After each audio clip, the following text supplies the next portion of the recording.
Yo guys, dalam ilmu sejarah terdapat 3 unsur penting, yaitu manusia, ruang, dan waktu. Dalam suatu peristiwa, manusia adalah pelaku atau subjeknya. Peranan manusia sangat menentukan dalam setiap terjadinya peristiwa.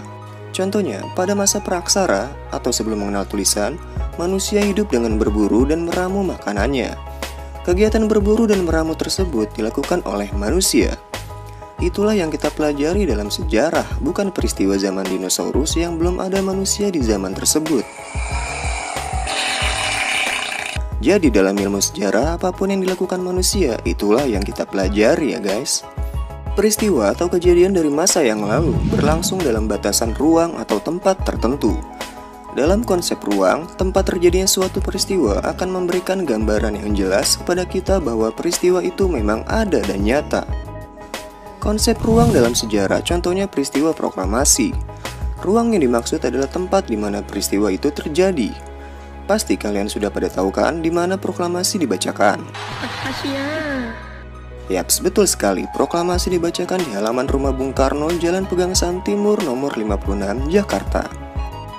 Adapun konsep waktu dalam sejarah yaitu digunakan untuk menandai kapan terjadinya setiap peristiwa yang telah terjadi. Sejarah manusia tidak dapat terlepas dari waktu. Konsep waktu dalam sejarah meliputi 2 hal, yaitu yang pertama proses kelangsungan dari suatu waktu dalam batasan waktu tertentu, dan yang kedua kesatuan kelangsungan waktu yaitu waktu pada masa lampau, masa sekarang, dan masa yang akan datang.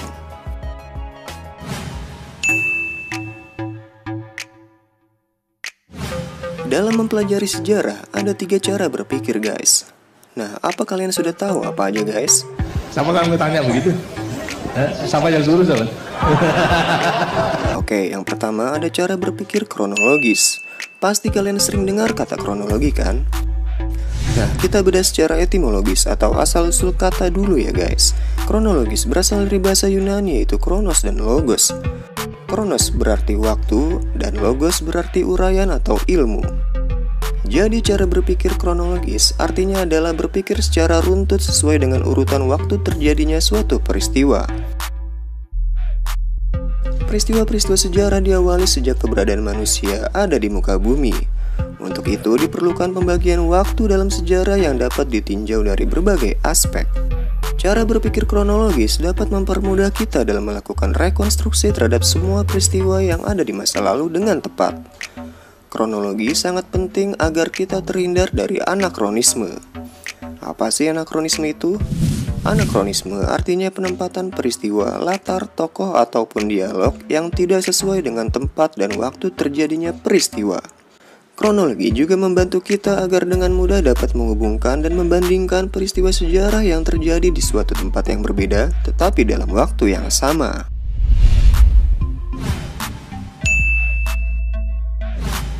Cara berpikir diakronik sebenarnya hampir-hampir sama dengan kronologis. Nah, kalau secara etimologis, kata diakronik berasal dari bahasa Yunani, yaitu dia dan kronos. Ku cinta dia.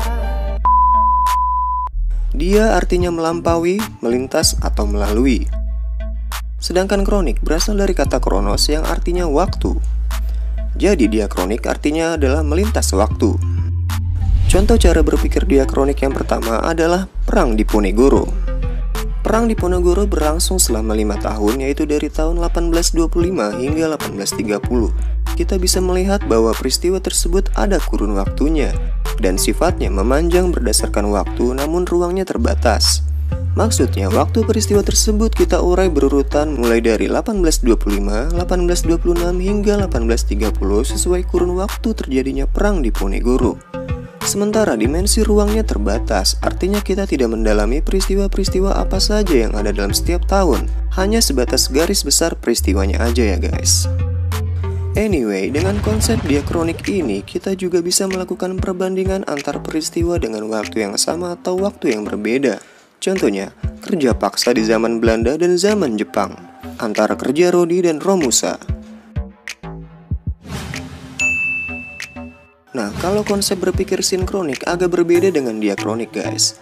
Kalau dari segi bahasa, sinkronik berasal dari bahasa Yunani yaitu shin yang artinya dengan dan kronos yang berarti waktu. Adapun dalam Kamus Besar Bahasa Indonesia, sinkronik diartikan dengan segala sesuatu yang bersangkutan dengan peristiwa yang terjadi pada suatu masa. Cara berpikir ini lebih fokus pada tentang bagaimana kita mempelajari peristiwa dengan segala aspeknya, seperti pola-pola, gejala, dan karakter secara lebih mendalam. Berbeda dengan cara berpikir diakronik yang lebih fokus membahas waktu dan periodenya yang sifatnya memanjang ya guys. Makanya cara berpikir sinkronik ini sering digunakan dalam ilmu-ilmu sosial seperti ilmu politik, ekonomi, sosiologi, ataupun antropologi. Contoh dari konsep berpikir sinkronik misalnya peristiwa proklamasi di Jakarta tanggal 17 Agustus 1945. Nah guys, yang kita gali lebih dalam adalah seputar peristiwanya, seperti siapa yang membacakan teks proklamasi, siapa saja yang hadir, di manakah pembacaannya, dan sebagainya. Contoh lain yaitu peristiwa G30S PKI. Pasti kalian udah pada tahu kan ya. Peristiwa G30S ini waktunya adalah 1 Oktober 1965 pada dini hari. Nah, yang kita perluas adalah seputar apa yang terjadi pada malam itu. Siapa saja yang terlibat di sana, di mana lokasinya, dan lain sebagainya. Jadi waktunya terbatas, namun kajian tentang peristiwanya meluas dan lebih mendalam. Nah guys, mungkin itu aja yang bisa kita bahas. Dukung kami dengan subscribe channel ini, tinggalkan like dan komentar yang membangun ya, biar kami semangat bikin konten untuk kalian. Dukung channel-channel edukasi lainnya juga ya, supaya kita bisa memajukan generasi bangsa. Akhir kata, salam Jas Merah.